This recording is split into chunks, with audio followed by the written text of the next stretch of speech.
নমস্কার, আমি অংশুমান। আমার পূজাঞ্জলি চ্যানেলে আপনাদেরকে স্বাগত জানাই। দেখতে দেখতে বাঙালির সবচেয়ে বড় উৎসব দুর্গাপূজা এসে গেল।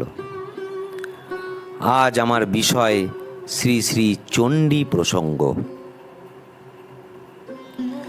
দুর্গাপূজার অঙ্গ হিসাবে শ্রী শ্রী চণ্ডী পাঠ প্রতিটি পূজা মণ্ডপে অবশ্যই কর্তব্য। একথা শ্রী শ্রী চণ্ডীর দ্বাদশ অধ্যায়ের দ্বাদশ এবং ত্রয়োদশ শ্লোকে স্বয়ং দেবীর উক্তিতে স্পষ্টভাবে উল্লিখিত আছে।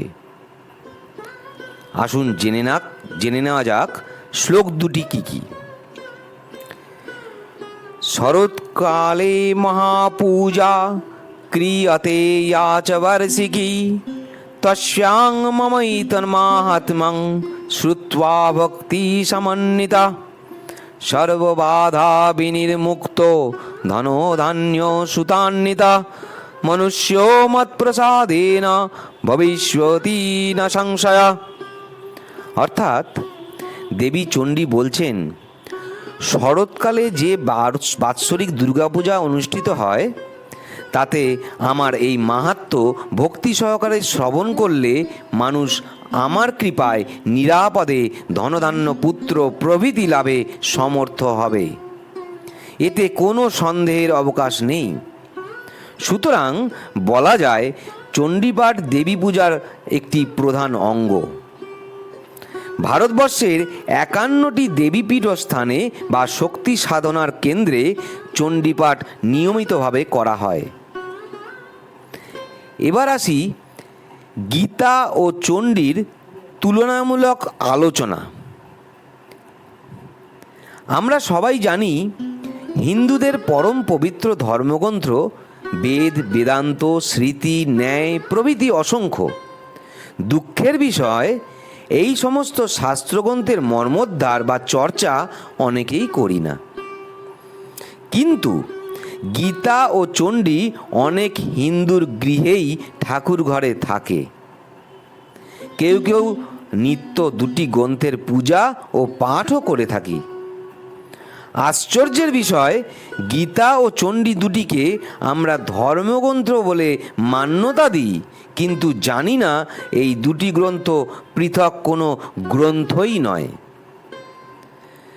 শ্রীমদ্ ভগবদ্ গীতা, সংক্ষেপে গীতা, মহাভারতের অন্তর্গত ভীষ্ম পর্বের 25 থেকে 42 এই 18টি অধ্যায় পৃথক করে একটি ধর্মগ্রন্থের আকারে সর্বজন পরিচিত।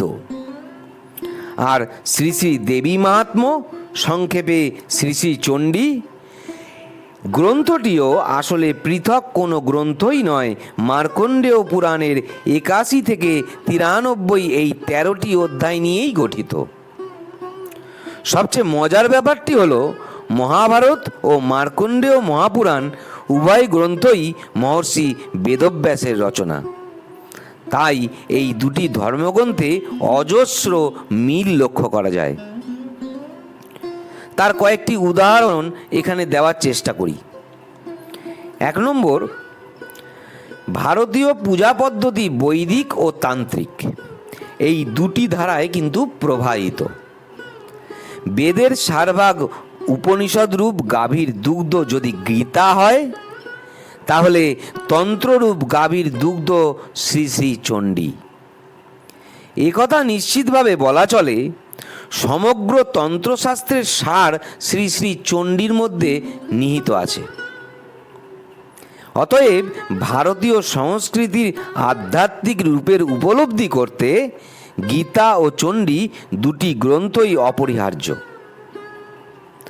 2 নম্বর, গীতা গ্রন্থে 700 শ্লোক আছে। এর মধ্যে 575টি শ্লোক ভগবান শ্রীকৃষ্ণের উক্তি, 84টি শ্লোক অর্জুনের বাক্য, 40টি শ্লোক সঞ্জয়ের এবং একটি মাত্র শ্লোক ধৃতরাষ্ট্রের উক্তি, সেটি গীতার প্রথম শ্লোক। আর চণ্ডী গ্রন্থে 578টি শ্লোক থাকলেও মন্ত্র সংখ্যা আছে 700টি। চণ্ডীর মন্ত্র গণনায় দেব্যী উবাচ, ঋষির উবাচ, মার্কণ্ডেয় উবাচ প্রভৃতি বাক্যকেও ধরা হয়েছে। এজন্য চণ্ডীর অপর নাম হয়েছে সপ্তসতী চণ্ডী। গীতায় অবশ্য শ্রী ভগবান উবাচ, অর্জুন উবাচ বা সঞ্জয় উবাচ এগুলোকে কিন্তু শ্লোক গণনায় ধরা হয়নি। 3 নম্বর, চণ্ডী ও গীতা উভয়ই গুরু শিষ্য সংবাদ বা গুরু শিষ্যের পরস্পর কথোপকথন। মোহগ্রস্ত রাজা সুরথ ও সমাধি নামক বৈশ্য আচার্য মেধা ঋষির শরণাগত হয়েছেন। 2 শিষ্যের প্রশ্নের উত্তরে মুনিবর মেধস দেবী মাহাত্ম্য কীর্তন করেছেন। গীতায় আচার্য অর্জুনের রথের সারথি ছিলেন শ্রীকৃষ্ণ। বিষাদগ্রস্ত শিষ্য অর্জুন শরণাগত হয়ে শিষ্যস্তেহং সাদিমাং ত্বাং প্রপন্নাম এই বলে উপদেশ লাভ করতে চাইলে শ্রীকৃষ্ণ গুরুপদে আসীন হয়ে অর্জুনকে উপদেশ দিয়েছেন। 4 নম্বর, চণ্ডী ও গীতায় ভগবতী দুর্গা ও ভগবান শ্রীকৃষ্ণের আবির্ভাবের কারণ একইভাবে উল্লিখিত। চণ্ডীতে দেবগণের স্তুতিতে সন্তুষ্ট হয়ে দেবী বলেছেন, ইত্থং যদা যদা বাধা দানব্যথা ভবিষ্যতি তদা তদাবতীর্যাহং করিষ্যামি সংশয়ম। গীতার 4th অধ্যায়ে ভগবান শ্রীকৃষ্ণ একই প্রকার বাণী ঘোষণা করেছেন। কি বলেছেন? যদা যদা হি ধর্মস্য গ্লানির্ভবতি ভারত অভ্যুত্থানমধর্মস্য তদাত্মানং সৃজাম্যহম। 5 নম্বর পয়েন্ট, চণ্ডী ও গীতায় সৎসংবাদ দেখা যায়। সংবাদ কথার অর্থ বক্তা ও শ্রোতার কথোপকথন। চণ্ডীতে দেখা যায় 3 জন বক্তা আর 3 জন শ্রোতা। মেধস ঋষি প্রথমে রাজা সুরথ ও বৈশ্য সমাধিকে দেবী মাহাত্ম্য বলেছিলেন। সেই কথাই মার্কণ্ডেয় ঋষি ভাগুরি মুনিকে বলেছেন। সেটি আবার পক্ষীরূপী দ্রোণ মুনির 4 পুত্র জৈমিনী মুনির নিকট কীর্তন করেছেন। এটি চণ্ডীর শট সংবাদ। এবার আসি চণ্ডী কথার অর্থ কি। চণ্ড শব্দের স্ত্রীলিঙ্গে ইকার হয়ে চণ্ডীপদটি গঠিত। চণ্ড শব্দের অর্থ পরব্রহ্ম, আর এই ব্রহ্ম শক্তিই হল চণ্ডী। ডক্টর মহানামব্রত ব্রহ্মচারী তার চণ্ডী চিন্তা গ্রন্থে বলেছেন, ব্রহ্মশক্তি চণ্ডী মহাভয়ঙ্করী। চড়ি ধাতুর অর্থ ক্রোধ করা বা রাগ করা। চণ্ডী তাই ক্রোধস্বরূপা, কোপময়ী। শরণাগত ভক্তকে অর্থাৎ দেবীর কাছে আত্মসমর্পণকারী দেবতাগণকে অসুরদের হাত থেকে রক্ষা করার জন্য ব্রহ্মশক্তি যে ভয়ঙ্করী মূর্তি ধারণ করেন তিনি চণ্ডী বা চণ্ডিকার নামে খ্যাত। সৃষ্টির প্রারম্ভে এক অদ্বিতীয় ব্রহ্ম 2 রূপে প্রকাশিত হল। 1 ব্রহ্মধর্মী, 2 চণ্ডীধর্মী। চণ্ডী আদ্যাশক্তি বা মহামায়া রূপে প্রকাশিত হন। তিনি জ্ঞান, ইচ্ছা ও ক্রিয়া এই 3 শক্তির সমন্বয়ে গঠিত।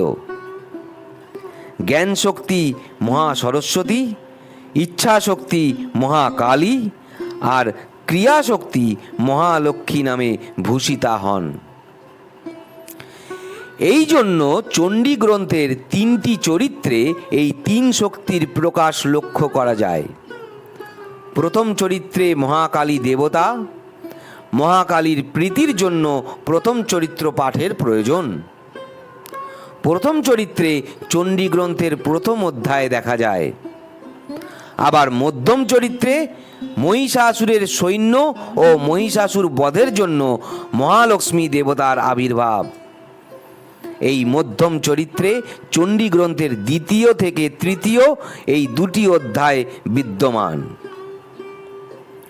উত্তর চরিত্রে শ্রী মহাসরস্বতী দেবতা। এই উত্তর চরিত্রে শ্রী শ্রী চণ্ডী গ্রন্থের 5ম অধ্যায় থেকে শেষ পর্যন্ত অর্থাৎ 13 অধ্যায় পর্যন্ত লক্ষ্য করা যায়। এই উত্তর চরিত্রে মহাসরস্বতীর কৃপায় ধূম্রলোচন, চণ্ডমুণ্ড এবং রক্তবীজ প্রভৃতি সেনানী সহ শুম্ভ নিশুম্ভবাদের বৃত্তান্ত আছে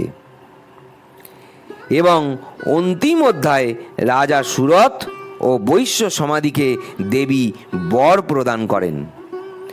দেবীর বরে রাজা সুরথ হবেন সূর্যপুত্র সাবর্ণী এবং তিনি হবেন অষ্টম মনু।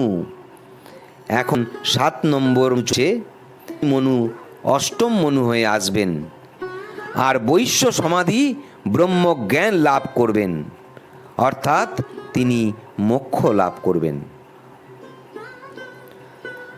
আজ চণ্ডীর ব্যাখ্যা সম্বন্ধে এই পর্যন্তই থাক।